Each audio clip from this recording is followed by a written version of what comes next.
Ici Sarah de Jeux Vidéo Techno et voici ma critique de Fairy Tail 2 pour PlayStation 5, développé par Ghost et publié par Koei Tecmo. Le jeu est disponible depuis le 13 décembre 2024 et on le retrouve également sur PlayStation 4, Switch et Steam. Fairy Tail 2, suite directe du jeu Fairy Tail publié en 2020, se déroule à la fin de l'arc de l'Empire d'Albarès, qui clôturait les événements de la série originale de manga et d'anime du même titre. On y retrouve les membres de la guilde de Fairy Tail, dont Natsu et Lucy, qui lutteront pour protéger le royaume de Fiore contre les tentatives d'invasion par Zélef, l'empereur d'Albarès, ainsi que contre son équipe d'élite nommée les 12 de Spriggan, sans oublier Agnologia, le dragon noir. Jeu de rôle dont la mécanique de combat dynamique rappellera le système Active Time Battle qui avait fait la renommée de Final Fantasy, Fairy Tail 2 démontre l'expérience cumulée par Ghost au chapitre des jeux de rôle avec ses jeux de la série Atelier. À première vue, on pourrait croire qu'il suffit d'appuyer sur n'importe quelle combinaison de boutons pour attaquer, mais certaines touches permettront de cumuler des combos pour mieux faire baisser la barre de vie des ennemis. Les décors en 3D donnent vie au champ de bataille du royaume de Fiore et le jeu comprend de nouveaux chapitres après le générique de fin, servant d'épilogue inédit à l'intrigue d'origine, en plus de diverses scénettes pour mieux découvrir les liens entre les personnages.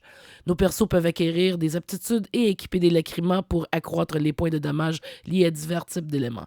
Malheureusement, il n'est pas possible d'obtenir et d'équiper des armes et armures particulières, ce qui diminue un peu l'intérêt de la chasse au trésor dans le jeu. Néanmoins, le jeu est très stable et on peut y jouer en français ou en anglais avec l'audio en japonais, ce qui pourrait décevoir les habitués des doublages en anglais. Chaque terme lié à un glossaire est surligné dans les dialogues, ce qui permet de mieux s'afamiliariser avec les personnages si l'on est moins familier avec la série, d'autant plus que l'intrigue se situe en fin d'arc.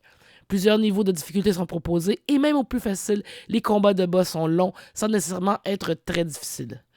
Le chara-design qui reprend fidèlement le look de l'anime est attrayant et les fans de la série ne seront pas déçus par le traitement de leurs favoris. L'humour bon enfant fait de Fairy Tail 2 un jeu léger et agréable qui plaira aux amateurs d'anime de tous âges, même si l'intrigue n'est pas particulièrement approfondie. La durée du jeu n'est pas particulièrement longue, mais on se prend à vouloir finir le jeu à 100%. Cependant, les gens qui ne sont pas familiers avec la série, en particulier ceux qui n'aiment pas les animés, pourraient rester un peu sur leur faim, surtout s'ils sont des amateurs aguerris des jeux de rôle. Pendant longtemps, les jeux basés sur les animés avaient mauvaise réputation pour leur basse qualité, décevant même les plus grands fans des licences d'origine. Cependant, depuis quelques années, on sent la présence de tentatives de création de jeux mieux conçus qui seraient aussi accessibles aux nouveaux venus que pour les nostalgiques, et Fairy Tail 2 a réussi son pari sur ce plan. Fairy Tail 2 pour PlayStation 5 obtient la note de 8 sur 10. Merci d'avoir été à l'écoute.